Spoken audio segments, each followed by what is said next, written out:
एक बार भगवान शंकर पृथ्वीवासियों से बहुत गुस्सा हो गए और माता पार्वती को साक्षी मानकर ये संकल्प किया कि जब तक पृथ्वीवासी नहीं सुधरेंगे तब तक वे शंख नहीं बजाएंगे। सभी देव जानते थे कि शंकर भगवान शंख बजाएंगे तभी बरसात होगी, वरना धरती पर अकाल पड़ जाएगा। अब धरती पर पानी की एक बूंद भी नहीं बरसी और सारी धरती पर त्राहिमाम मच गया। ऐसे में एक दिन जब भगवान शंकर और माता पार्वती आकाश में विचरण कर रहे थे तो उन्होंने एक अजीब दृश्य देखा।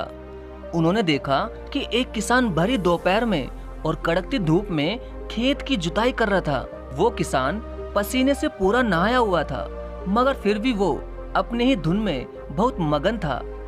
जमीन पत्थर की तरह सख्त हो गई थी, लेकिन फिर भी वो किसान जी तोड़ मेहनत कर रहा था और शंकर जी को उस किसान की आंखों में उसका आत्मविश्वास दिखाई दे रहा था और उसके पसीने की बूंदों में से एक उम्मीद टपक रही थी। तभी भोलेनाथ और पार्वती जी भेष बदलकर उस किसान के पास पहुंचे और बोले, अरे भाई किसान, तू क्यों बेकार कष्ट उठा रहा है? सूखी बंजर धरती पर केवल पसीने बहाने से ही खेती नहीं होती, उसके लिए पानी की भी जरूरत होती है और वो पानी अभी बरसने वाला नहीं है।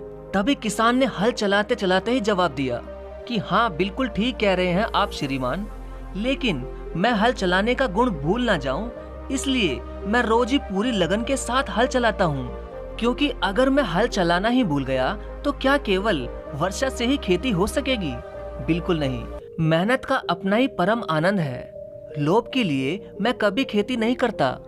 वर्षा करना तो शंकर जी के हाथ में है, वे अपना कार्य पूरी तरह निभाते हैं, इसलिए मैं भी निरंतर अपनी मेहनत करता रहता हूँ। किसान की बात सुनकर महादेव जी को भी लगा कि मैं भी तो परमानंद जी की अनुभूति के लिए शंख बजाता हूँ और मुझे भी शंख बजाए 1 बरस बीत गया, कहीं मैं शंख बजाना भूल तो नहीं गया। तभी शंकर जी ने तुरंत अपना गुस्सा छोड़कर और उस किसान की निरंतर मेहनत को देखकर अपनी झोली से शंख निकाला और जोर से उस शंख को बजा दिया। तभी चारों ओर बादल की घटाएं घुमड़ पड़ी, बिजली जोरों से कड़कने लगी और उसी समय जोरदार बारिश होने लगी।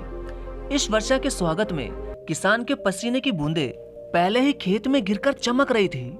तो दोस्तों, हमें हमारा जो भी काम है उसे हमें पूरी निष्ठा से बिना किसी लोभ लालच के करना चाहिए, इसी में परम सुख है। इसलिए आप जो भी काम करते हैं उस काम को निरंतर करते रहिए, एक दिन आपको सफलता जरूर मिलकर रहेगी। आप सभी का धन्यवाद। हैप्पी शिवरात्रि।